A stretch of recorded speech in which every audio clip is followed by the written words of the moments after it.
Enigma. It's a word that dances with intrigue, doesn't it? It suggests mysteries wrapped in riddles, and that's precisely what we're diving into today, the complex and often misunderstood world of avoidant attachment in love. Welcome to What Avoidants Really Think About Love, But Won't Say.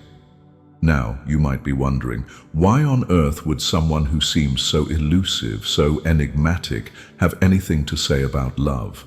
But I assure you, beneath that cool, detached exterior lies a mind teeming with thoughts, fears, and yes, even desires. It's just that these individuals often play their cards so close to the chest, you might think they don't even have any cards at all. Picture this: a masquerade ball swirling with vibrant costumes and masks that both conceal and reveal. This is the world of the avoidant lover, attending a dance they both yearn to join and fear to be seen at. They glide through the ballroom of relationships with a practiced elegance, their masks firmly in place, portraying independence and self-sufficiency. But behind those masks, there's a different story, a story of longing and conflict, of wanting connection, yet fearing the vulnerability it demands. Now let's set the scene. Imagine someone who has mastered the art of the disappearing act, not unlike a seasoned magician. They can vanish in the blink of an eye, leaving you wondering if they were ever truly there. It's not that they don't care, it's more that they've learned to equate closeness with a certain kind of danger. Imagine a hedgehog in a world full of balloons, knowing that a single wrong move could lead to disaster. So, they distance themselves, seeking safety in solitude while secretly wishing they could find a way to let someone in without everything popping around them. In the realm of avoidant attachment, love is often seen through a prism of paradox. It's both the light they crave and the shadow they fear. It's the melody that calls them closer while simultaneously warning them to keep their distance.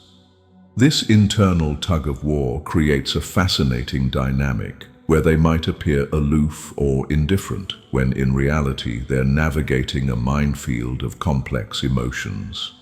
It's like being at a grand feast, but with the profound belief that if you indulge too much, the banquet will disappear, leaving you with nothing but crumbs. Now, you may ask, why would someone choose to live this way? But you see, it's not really a choice in the conscious sense. It's the result of years of subtle conditioning, where closeness might have equated to unpredictability or hurt in their formative years. Imagine a child reaching out for warmth, only to be met with coldness or absence. Over time, they learn to rely on themselves, to build walls that keep the world at bay. It's a survival mechanism, a fortress built stone by stone, not to imprison but to protect. Behind these walls, avoidants often grapple with a silent yearning for connection. They might not express it openly, but they do wonder what it might be like to truly let someone in, to allow their guard to drop, even if just for a moment. It's akin to standing on the edge of a vast ocean, wanting to dive in but fearing the depths. They dream of swimming freely, yet worry about currents that might pull them under. Consider the story of a man who loved the sea but feared drowning.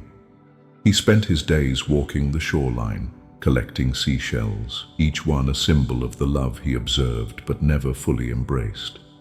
He convinced himself that the sand beneath his feet was enough, that the horizon was a view he'd rather admire from a distance. Yet, in his heart, he longed for the feeling of water enveloping him, of weightlessness and surrender. This is the dichotomy faced by those with avoidant tendencies, a yearning for intimacy tempered by the dread of vulnerability. There's a certain poetic irony in how avoidants perceive love. They often cherish the idea of it, the beauty and the romance, yet the execution feels fraught with complications.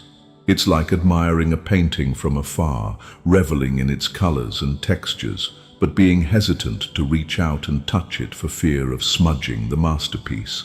They find themselves caught in a loop, where the desire for closeness is met with the instinct to pull away, leaving their partners perplexed, wondering what they did wrong. In relationships, avoidance can be likened to cats, aloof, independent, and occasionally affectionate on their own terms. They might curl up beside you, seeking comfort, but the moment you reach out to hold them, they slip away, back to their own space.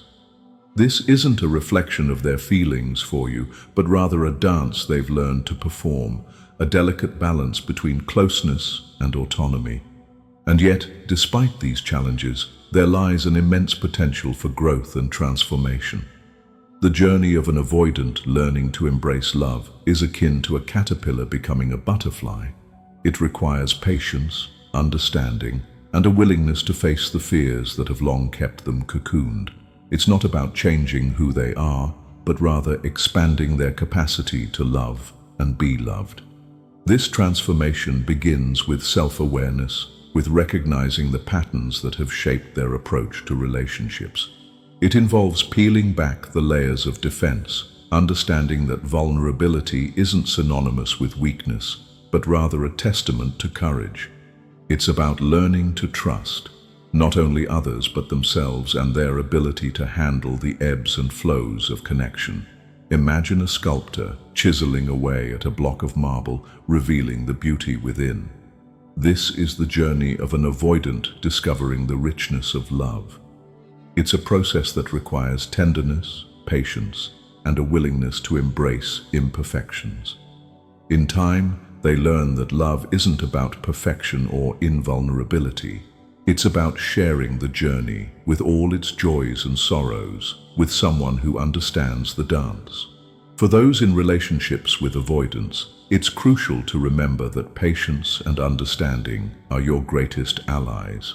It's about creating a safe space where they feel free to express their fears and desires without judgment. It involves gentle encouragement, reassurance, and a steadfast presence that says, "I'm here and I'm not going anywhere." It's about celebrating the small victories, the moments when they let their guard down, and recognizing the courage it takes for them to do so. In the end, love for an avoidant is a journey, a path lined with challenges and triumphs, fears and discoveries. It's a story that unfolds in its own time, with its own rhythm, and while they may not always articulate what they're thinking or feeling, their actions, however subtle, speak volumes. It's in the quiet moments, the lingering glances, the slight softening of their defenses that you'll find the truth of what avoidants really think about love. So the next time you encounter someone who seems distant or detached, remember the enigma they carry within. Behind every carefully constructed wall lies a heart that beats with the same longing for connection, the same desire to be understood and cherished.